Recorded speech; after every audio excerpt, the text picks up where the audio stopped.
जितना इंटरेस्टिंग बनाया जा सकता है मैं पूरी कोशिश करूँगा। साथियों, आज एक ऐसे बिंदुओं पे, या कहा जाए तो देश की उन तमाम बिंदुओं पे चर्चा करना आवश्यक है जिससे देश आज दो चार हो रहा है, लगातार इससे गुजर रहा है और एक ऐसी परिस्थितियों का सामना करने को विवश है जिससे निकलना देश के लिए हर संभव, हर प्रयास, हर कोशिश आवश्यक है। साथियों, मैं आज कोशिश करूंगा कि ज़्यादा समय आपसे न लूं और कम समय में कम समय लेते हुए आपके साथ इस चर्चा को जितना अधिक उद्देश्य परक, सारगर्भित और पर्पसफुल बनाया जा सकता है उतना अधिक बन सके, ऐसा कोशिश करूंगा। साथियों, आज मैं बहुत लंबी चौड़ी बातचीत न करते हुए केवल कुछ बिंदुओं पर, कुछ तथ्यों पे, कुछ एजेंडाज पे जिस पे हमारा ध्यान आवश्यक है, बहुत ही आवश्यक है, जिस पे जाना चाहिए, मैं केवल आज उन चीज़ों पे बात करने की कोशिश करूंगा। आपको मालूम है कि आज देश हमारा किस दौर से गुजर रहा है। अगर मैं इस सब चीज़ों को एक एक बहुत ही कम समय में, बहुत ही छोटे स्तर पे अगर मैं इनको एक प्रस्तुत कर सकूं आपके सामने, तो एक बहुत ही बेहतरीन काम होगा और बहुत ज़्यादा समय न लूँ, ज़्यादा अच्छा है। आप अगर देखें तो आज मुख्य तौर पे अगर हम बात करें तो 10, 12 या 15 बिंदुओं पे आज अपनी देश की पूरी स्थिति, पूरी परिस्थिति परिलक्षित हो रही है, दिखाई पड़ रही है। अगर पहली बात करूं, पहले पॉइंट की अगर मैं बात करूं तो आप देखें तो भारतीय अर्थव्यवस्था 31 मार्च 2020 तक पूरी तरह से मृतप्राय हो चुकी है। किस कारण से हुई? नोटबंदी, जीएसटी, ये दो कारण ऐसे थे जिससे 31 मार्च 2020 तक भारतीय अर्थव्यवस्था मृतप्राय हो चुकी थी। कोरोना ने इसकी स्थिति को, इसकी हालत को और भी बदतर कर दिया। आज तो ऐसा प्रतीत हो रहा है कि जैसे भारतीय अर्थव्यवस्था का सारा ऑक्सीजन ही लगभग समाप्त हो चुका है। दूसरी बात करें, लगभग सारे आर्थिक पैरामीटर पर अर्थव्यवस्था आज फेल है, नॉर्मलसी में नहीं है। सोशियली, पॉलिटिकली, इकोनॉमिकली अगर देखा जाए तो देश आज नॉर्मल नहीं है। ग्रोथ पूरी तरह से खत्म हो चुका है, इकोनॉमी पूरी स्टैंड स्टिल है, एग्जाम की हालत में है, सरकार मूर्ख दर्शक है। जीडीपी वर्तमान चालू वित्तीय वर्ष में ऐसा महसूस होता है कि जीडीपी 2/3 रूप में आकर के अपने पूर्ण रूप से 200 लाख करोड़ से लेकर के घटते घटते घटते हो सकता है 150 लाख करोड़ पे आकर निपट जाए या सड़क कर रह जाए। सरकार मूक दर्शक है, असहाय है, कुछ नहीं कर पाने की स्थिति में, हालत में है। तीसरी बात करें तो टोटल लॉकडाउन या देशबंदी जिसे कहा जाए, बिना किसी सोची समझी कार्यशैली और निर्णय के इसे लागू किया गया। न इसमें कोई विचार प्रस्तुत किया गया, न किसी से चर्चा की गई, न सरकारों को, न जनता को कॉन्फिडेंस में लिया गया, आत्मविश्वास में लिया गया और इसका निर्णय और इसकी घोषणा की गई। चौथी बात अगर की जाए तो जीवन और जीविकोपार्जन, लाइफ्स एंड लाइवलीहुड्स में अगर देखा जाए तो सरकार अंतर ही नहीं कर पा रही है। सरकार यह सोच नहीं पा रही है कि हम किस पर जाएं, इधर जाएं या उधर जाएं। सरकार की इस अनिर्णय की अवस्था से न केवल देश का नुकसान हो रहा है बल्कि आम जनता गरीबी की ओर और अधिक तेजी से, तीव्रता से अग्रसर होती जा रही है।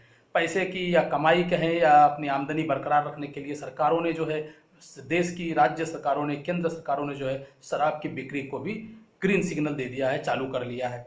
ये एक तरह से आर्थिक और मानसिक दिवालियापन का दर्शन ही है। पांचवी बात अगर की जाए तो जीवन का बचत, लाइफ सेविंग जिसे कहते हैं, इसे आज सेविंग ऑफ लाइफ जिसे कहते हैं, एक केवल मात्र स्लोगन रह गया है इस सरकार के लिए, केवल एक नारा रह गया है। क्योंकि आवश्यक वस्तुओं की कमी, जैसे कि पीपीई है, मास्क है, टेस्टिंग किट्स है, क्वारंटाइन सेंटर्स है, अवेयरनेस प्रोग्राम्स है, इन सब चीज़ों की अगर आप कमी देखें तो इन सब से लगता है कि जो सेविंग लाइफ की बात कर रहे हैं वो एक मात्र केवल जोक है, मजाक है, स्लोगन है, नारा है और कुछ नहीं है। इसके आगे अगर हम बात करें तो WHO, वर्ल्ड हेल्थ ऑर्गेनाइजेशन के निर्देशों का भी खुल्लम खुल्ला उल्लंघन किया गया हमारे देश की सरकार द्वारा। 30 जनवरी को ही इन्होंने कहा था कि यह एक महामारी है और उस समय से लेकर के लगभग 50 दिनों तक कोई कार्रवाई नहीं की गई। आम जनता देश की तमाम समस्याओं जैसे बेरोजगारी, महंगाई, आमदनी में कमी, व्यवसायहीनता, नोटबंदी, जीएसटी, देशबंदी, महिला एवं बाल उत्पीड़न, कश्मीर, कोरोना आदि कई प्रकार की समस्याओं से दिन रात लड़ रही है और सरकार केवल मूक दर्शक है। सरकार की ओर से कोई समर्थन, कोई सहयोग, कोई सपोर्ट किसी भी प्रकार का इस ओर जनता के लिए बिल्कुल ही नहीं है, नदारद है, गायब है। इसके आगे भारत नकल में बहुत आगे है। हर चीज़ की नकल अगर करनी हो तो भारत में आपको नकल बहुत अच्छे से मिल जाएगी, विदेशों में जो भी चल रही है उन चीज़ों की नकल। लेकिन नकल में अकल भी लगाना पड़ता है, यह भारत भूल जाती है। और सरकार ने भी फेकू प्रधानमंत्री का अगर देखें, इनका छद्म, हम अपने प्रधानमंत्री का छद्म, हिंदुत्व और भाजपा सरकार की अगर नाकामी देखें तो देश के लिए जो कि बहुत ही हानिकारक है, अगर आप देखें तो लॉकडाउन जिसे कहते हैं वो टोटल लॉकडाउन, न केवल पार्शियल लॉकडाउन बल्कि टोटल लॉकडाउन चाइना के से आयातित किया गया, इंपोर्ट किया गया। हॉर्न बजा करके लोगों का सम्मान करना, डॉक्टरों का या पुलिस पर्सन्स का, इसे अमेरिका से आयात किया गया। अपनी जनता को दमन कैसे किया जाए, इसे रूस और चाइना से आयात किया गया। और फेलिसिटेटिंग मेडिकल स्टाफ, जिसे इन्होंने अभी फूल बरसाए हैं अपने हॉस्पिटल्स पे, मेडिकल स्टाफ पे, इसको इन्होंने पश्चिमी देशों से आयात किया। इसके आगे अगर देखें तो अराजकता और दिवालियापन का प्रदर्शन बिल्कुल स्पष्ट है। आज कंट्री पूरी तरह से एनार्की और बैंकरप्सी की ओर अग्रसर है। सरकारी और निजी कर्मचारियों को बिना काम का वेतन देना, सरकार ने ऐसी घोषणा की, रूल बनाए, नियम बनाए, लेकिन वहीं दूसरी ओर प्रवासी श्रमिकों को अनाथ कर मौत के मुंह में धकेलना, यही सरकार कर रही है। जिससे प्रतीत होता है कि इनकी प्राथमिकताएं क्या हैं, नहीं हैं, वो यही जानती हैं या इन्हें भी शायद नहीं मालूम है। जिनकी संख्या ज़्यादा है, लगभग 80 से 90 करोड़ संख्या प्रवासी श्रमिकों की है, उनकी और इनका जरा भी ध्यान नहीं है। मार्च 2020 में सुप्रीम कोर्ट में एक वक्तव्य सरकार ने दिया, केंद्र सरकार ने दिया कि कोई भी श्रमिक मजदूर सड़क पर नहीं है और उन्हें प्रतिदिन 2 समय का भोजन दिया जा रहा है। आज 40-45 दिनों के बाद स्थिति, सच्चाई बिल्कुल इसके उलट है। मजदूर पैदल ही अपने घरों की ओर अग्रसर हैं, जाने को मजबूर हैं, पैसे की कमी है, उनके पास काम नहीं है, बेरोजगारी है। और जहाँ तक खाने पीने का सवाल है तो भूखे कई जगह पे वो चल रहे हैं, भूख से मर भी रहे हैं, कई जगह पे वो दुर्घटनाओं से भी मरे हैं, कई जगहों पे वो जनता की मदद भी मिल रही है, बट इन सब के बावजूद भी जो हालात उनकी है वो बहुत ही दयनीय और बहुत ही शोचनीय हालात में है वो। इसके अलावा अगर हम देखें तो मार्च 2020 में इसके अलावा केंद्र और राज्य सरकारों की प्राथमिकताएं, जो ऐसा महसूस होता है कि देश से और सच्चाई से कोसों दूर है, कहीं भी इनका देश से या आम जनता से कोई लेना देना नहीं लगता है।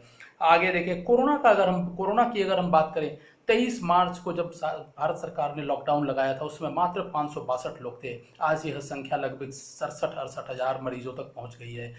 उस समय तक मृत्यु बिल्कुल इकाई दहाई में थी, आज जो लगभग 2400-2500 के करीब मृत्यु पहुंच चुकी है। 500 देश के 500 जिले इससे ग्रसित हैं, लगभग 200-250 जिले इससे अछूते हैं। पूरी तरह से लॉकडाउन लगाने की बजाय इनको पार्शियल लॉकडाउन, आंशिक लॉकडाउन अगर लगाया गया होता तो शायद वो बेहतर होता और अच्छा होता। लेकिन सरकार ने जैसा कहा, कोरोना की हालत पहले से आज ज़्यादा मजबूत है और देश की हालत कोरोना के कारण पहले से ज़्यादा कमज़ोर है। इन सब के बावजूद भी सरकार 17 मई तक लॉकडाउन को बढ़ाने के लिए मजबूर रही या मजबूर थी या उन्होंने बढ़ाया। और आज की स्थिति में, आज के हालात में उनके पास यह निर्णय करने की स्थिति नहीं है कि 17 मई के पहले या 17 मई को वो क्या निर्णय लेंगे, देश को पटरी पर कैसे लाएंगे, देश पटरी पर कैसे आएगा। आम जो 130-140 करोड़ की जनसंख्या है, इनकी आमदनी, व्यवसाय और नौकरी का क्या होगा, देश में कैसे सामान्य स्थितियां होंगी, देश कैसे फिर से आर्थिक रूप से उन्नति और वृद्धि और ग्रोथ ट्रांजेक्टरी की ओर अग्रसर होगा। इन सब पे सरकार बिल्कुल मौन है, या ऐसा कहा जाए बिल्कुल शून्य है। इनके पास कोई आइडिया नहीं है, कोई किसी भी प्रकार का कोई विकल्प नहीं है या समाधान का कोई इनके पास औचित्य नहीं है, ना इनके पास कोई सच्चाई है। ऐसे ही अगर एक और बात करें तो कोरोना को अगर देखा जाए, एक ऐसी बीमारी है, यह 21वीं सदी की महामारी है और ऐसी वैसी महामारी नहीं है, एक अप्रत्याशित महामारी है। इसे आप दवाइयों के अलावा या मेडिकली लड़ने के अलावा इसे आपको भावनात्मक रूप से, सामाजिक रूप से, शारीरिक रूप से, आर्थिक रूप से, मनोवैज्ञानिक तरीकों से भी लड़ना आवश्यक पड़ेगा।